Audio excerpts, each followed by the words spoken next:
सेना प्रमुख जनरल मनोज पांडे ने कहा है कि एलएसी पर चीन की अतिक्रमण की चालबाजियां तनाव का कारण हैं, लेकिन भारत हर स्थिति से निपटने के लिए पूरी तरह तैयार है।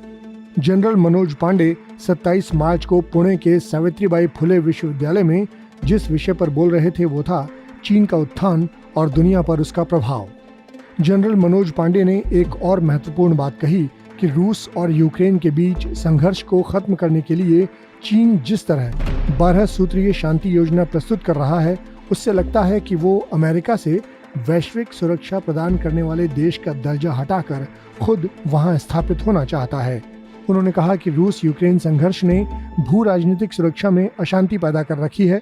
चीन के राष्ट्रपति जिनपिंग ने कुछ दिन पहले ईरान और अरब में शांति बहाल कराने की पहल की थी और फिर यूक्रेन रूस के बीच शांति योजना लेकर रूस के राष्ट्रपति पुतिन के पास पहुंचे थे। ये निश्चित तौर पर अमेरिका को वैश्विक सुरक्षा प्रदाता के रूप में रिप्लेस करने की चीन की आतुरता है। सेना प्रमुख जनरल पांडे ने एक राजनीतिक, तकनीकी और सैन्य शक्ति के रूप में चीन के उदय और वैश्विक व्यवस्था में इसकी स्थिति के बारे में भी बात की। उन्होंने कहा कि चीन इंडो पैसिफिक, अफ्रीका और हमारे पड़ोस में मिलिट्री बेस स्थापित करने जैसे आक्रामक प्रयासों से अपनी सैन्य शक्ति को प्रोजेक्ट करने की इच्छा दिखा रहा है। इससे हमारी राष्ट्रीय सुरक्षा पर प्रभाव पड़ता है। दक्षिण एशिया के कुछ हिस्सों समेत कई इलाकों में चीन सैन्य हथियार, उपकरण, प्रौद्योगिकी का प्रसार और सैन्य क्षमताएं बढ़ा रहा है, जो चिंता का विषय है।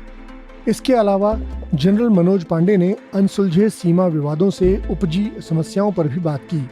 उन्होंने कहा कि लगता है हमारे ऑपरेशनल वातावरण के लिए सबसे महत्वपूर्ण पहलू विरासत में मिले सीमा विवाद हैं।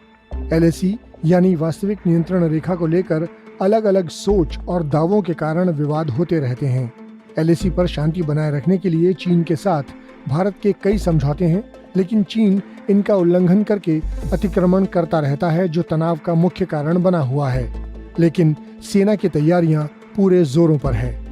जनरल मनोज पांडे ने इस बात पर जोर दिया कि एशिया के दो सबसे बड़े देशों भारत और चीन के बीच मुद्दों को सुलझाने के लिए सीमा पर शांति होना बहुत जरूरी है। इस वीडियो पर अपनी प्रतिक्रिया कमेंट सेक्शन में दें।